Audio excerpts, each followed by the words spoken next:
ভারত পর্দার আড়ালে যোগাযোগ বাড়ায় বিএনপির হাইকমান্ডের সাথে। তারেক রহমানের সাথে একাধিক গোপন বৈঠকের ফসল আজ দৃশ্যমান। শেখ হাসিনা পতনের পর সবাই ভেবেছিল ভারত হয়তো সামরিক হস্তক্ষেপ করবে। আওয়ামী লীগ কর্মীরাও চাতক পাখির মতো দিল্লির দিকে তাকিয়েছিল, কিন্তু নরেন্দ্র মোদি শান্ত ছিলেন।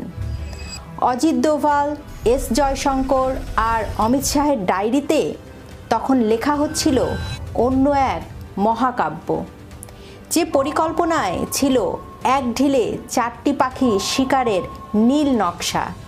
আমরা বিশ্লেষণ করব কেন ভারত এতদিন চুপ ছিল, শেখ হাসিনা বিদায়ের পর নরেন্দ্র মোদি কোন 4টি পাখি মারলেন, আর এখন কেন মমতা বন্দ্যোপাধ্যায়ের বিদায়ের ঘণ্টার সাথে সাথে শেখ হাসিনার বাংলাদেশে রাজকীয় ফেরার গুঞ্জন জোরালো হচ্ছে।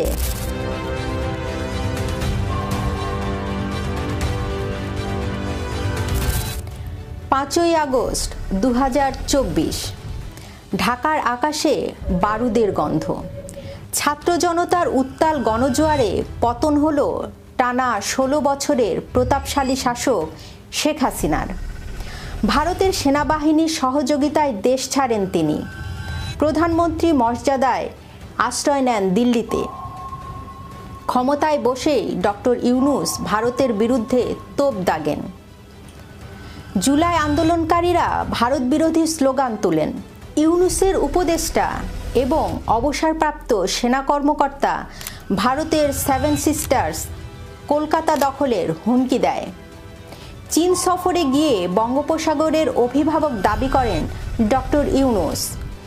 এ নিয়ে ভারতের সরকার প্রতিক্রিয়া জানালেও সেটি খুব কড়া ছিল না।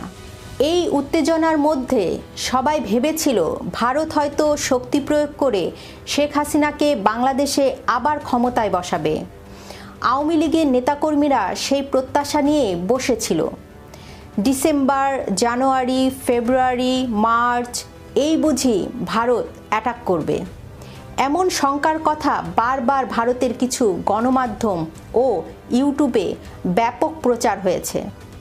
আওয়ামী লীগের নেতারা পালিয়ে থেকেও আশায় বুক বেঁধেছিল।